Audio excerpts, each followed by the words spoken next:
Hey guys, welcome to 1922 Project. My name is Kelly, and today we are going to start our t-shirt quilt. And we're just going to go over the prep work because a t-shirt quilt is really not that much different than a regular quilt.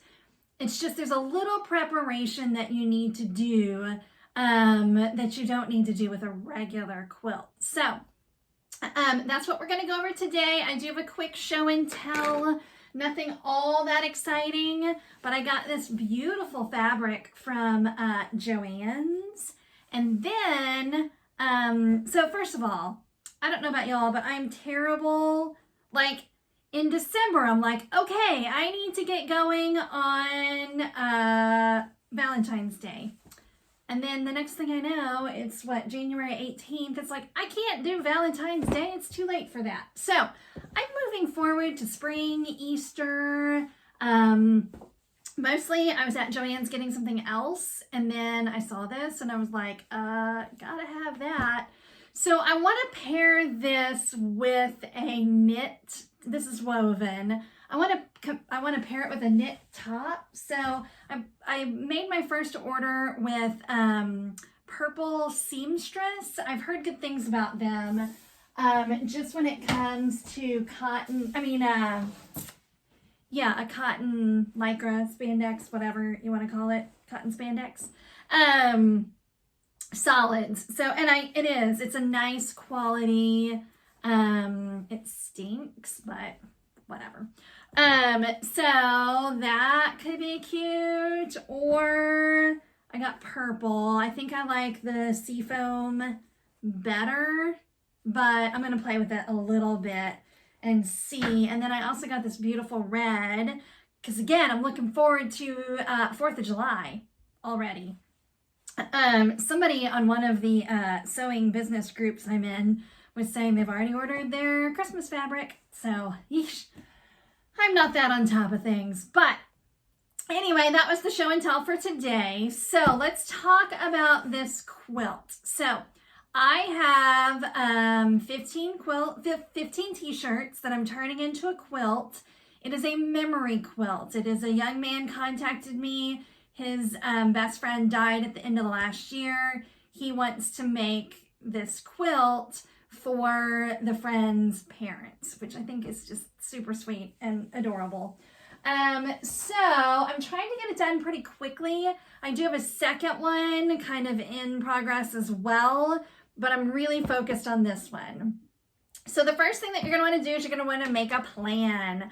I have these really fun boxes from, fun for me, boxes from Walmart that I kind of keep everything organized since I am working on more than one quilt at a time. But the first thing I did was I made my little plan. He requested 3x5, so that's what we're doing. I am, as you can see, very old school. I like my graph paper. I like my Sharpies. I'm sure there are plenty of apps or websites you can go to that'll help you plot all this out. But graph paper makes me happy. So, again, I have 15 shirts. I wasn't quite sure. He wasn't, specific on size or anything. I don't think they really care. They just want, something made with love that they can cuddle up with on the couch, maybe. I think mine's going to be somewhere between a lap size and a twin. Right now, my plan says that it's going to be 54 by 78, but I think I've already changed something in my head. That's a pretty standard twin size. But in my plan, I had fabric in between each square that was 3 inches, and I think I'm going to do 2 inches. But we'll get into that later. So the first thing that you have to do is you have to take a look at your t-shirts and see, how big you want your squares to be. So originally I had hoped that each square would be, originally I was going to do 12, but some of the shirts are a little too big for that.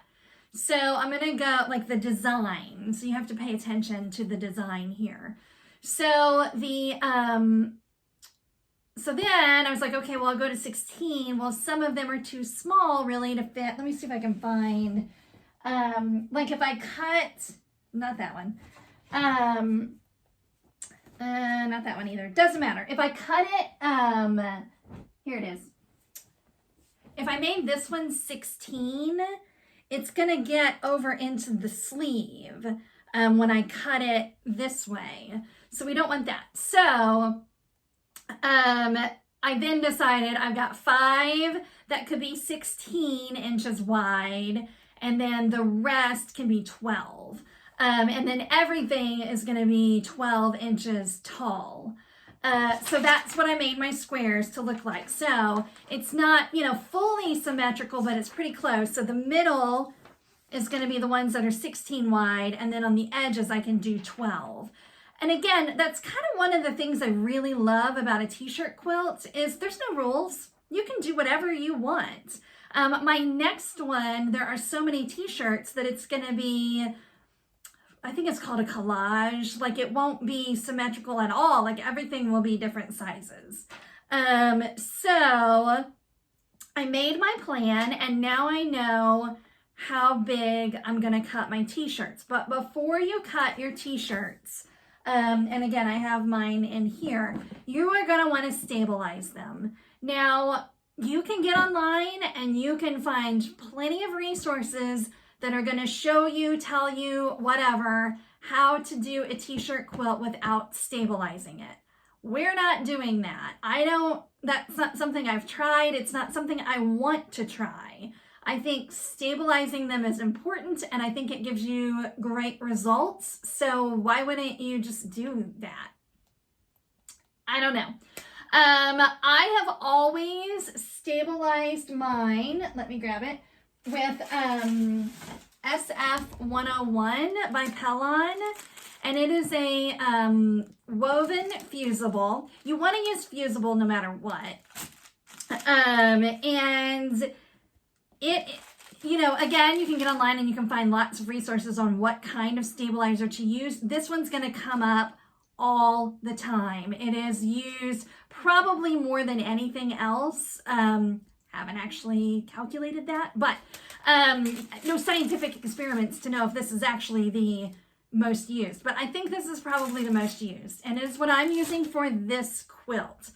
It runs about, I'm not even going to remember now, $5.99, $6.99 at Joann's a yard. That's expensive, but do not pay full price for it. You need to either use a coupon at Joann's, you need to wait for it to go on sale, which it almost always does. You need to look online for, sometimes Walmart will have it by the bolt for cheap. Don't pay the $6.99. But regardless, people still think that's expensive because then you end up, you know, 1 yard, if you're doing shirts that are 16 wide, 1 yard is really only going to give you, you know, two shirts, maybe 3. So that's like $1.50 or so, you know, per shirt. But here's the thing. First of all, if you're selling the quilt, that's built, you need to build that into your price. It shouldn't matter how much it is. The customer pays that, not you. And if you're doing it for yourself, I mean, to me, that's the real time to splurge. You want it to be durable. And again, people will argue that you can do it just as durable without stabilizing. I'm not arguing that. I just think that you want to turn out a nice product. So, all that being said, there are other options, and I actually think that my next one, I'm going to try something different just to do it and to compare. There is a Pellon 944, I believe, that is similar to this, although I don't believe it's a woven, but it's similar to this, but it is featherweight. Since my other quilt has so many shirts, it's going to be pretty heavy. This adds some weight to it. It is to the shirts, which you want, but it does make the quilt itself heavier. So I'm going to try it, I think, on the next one and just see how it turns out. and see if I like it as much, because again, I've only ever used this. Now the featherweight one is much, much cheaper. When it's on sale or when you have a coupon, it's like 50 cents per yard, which is significantly different. But again, just, you know, don't base it on that, especially if you are selling it. The other thing about stabilizer, so let's talk about why we want the stabilizer. Like I said, people will argue that you don't need it. Let me grab this knit. So when you're doing a regular quilt, you are sewing a woven fabric to a woven fabric. So quilt cotton, this is a woven. I think I'm going to use this for the sashing on this quilt. I haven't decided yet, but this is a woven. When you're doing a regular quilt, you are putting woven to woven, no problem. When you use a knit fabric and you sew knit to knit, typically on a serger, it is no problem. Even if you do a knit to a woven on a, oh, those are kind of pretty together. A knit to a woven on a serger, it's no problem.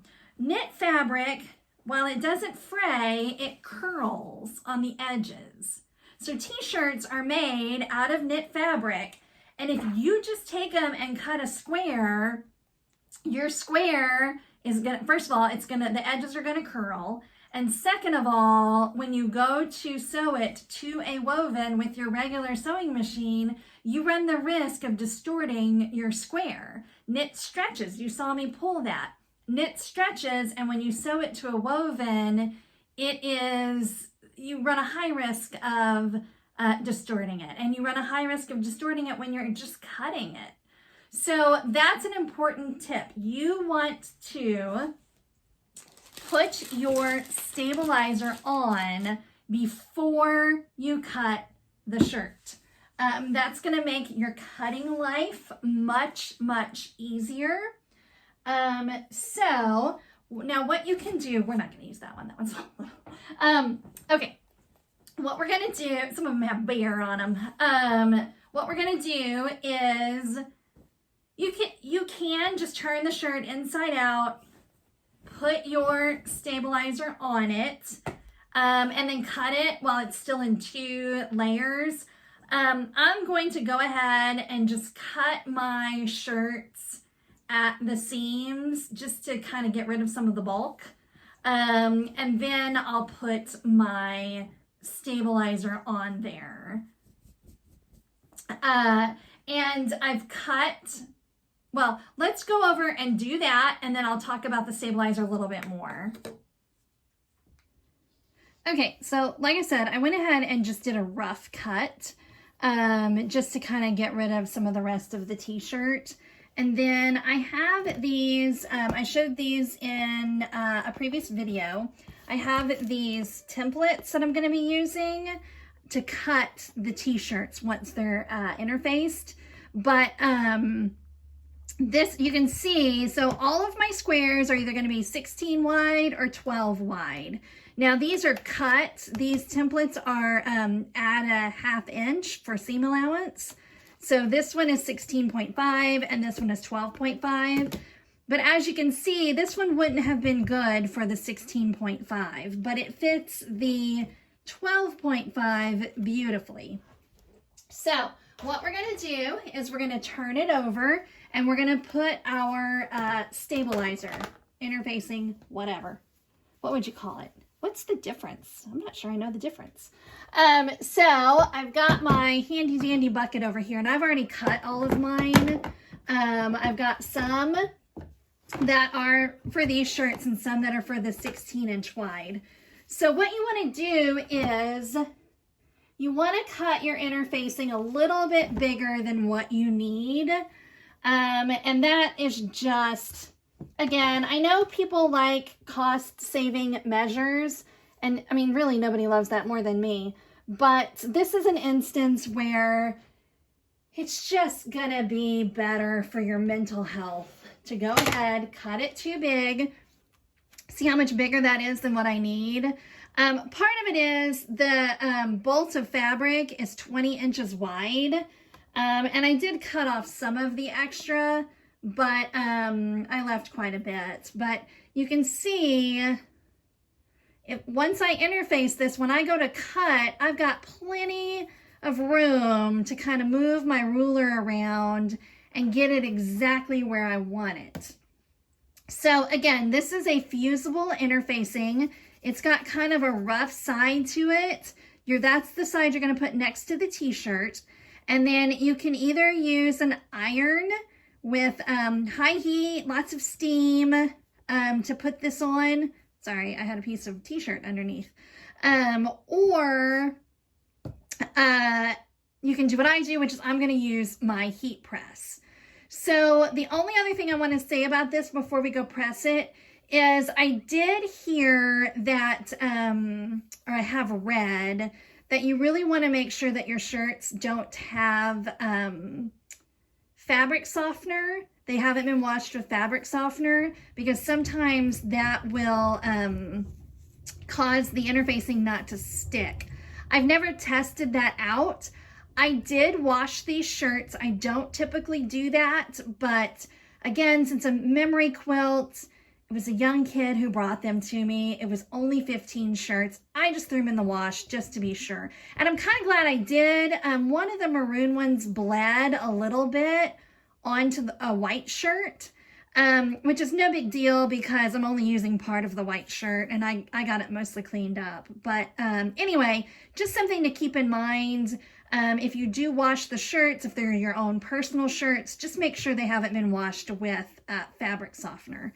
So let's get them all ready to go and get this interfacing pressed onto them. Okay, so all the shirts have been stabilized and I've cut some of them out already. And I just kind of wanted to show you the difference. You know, you can see here when you've got just a cut edge of a t-shirt, see how that rolls up? I'm maybe a little too far away, but it rolls up like this, making it hard to sew. And also, you know, some of these shirts are really thin. Let me see if I can, like this one here even has a hole in it.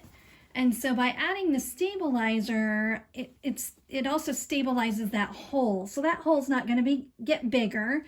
But that's kind of the charm of a t-shirt quilt, is that, you know, these are shirts that have been well loved. So basically with my new templates, I'm just kind of putting them, squaring them up. Like I said before, you could mark your centers. I'm just kind of, oh, that's kind of hard to see, isn't it? With the glare. I'm just kind of eyeballing it. So I line it up kind of the best I can. And, you know, like this one, you know, some of them you're going to have a lot of blank space, and that's okay. And also keep in mind that when these shirts are screen printed, they're not always perfect. So, you know, sometimes you're going to get things that are a little off. And again, that's just part of the charm of a t-shirt quilt.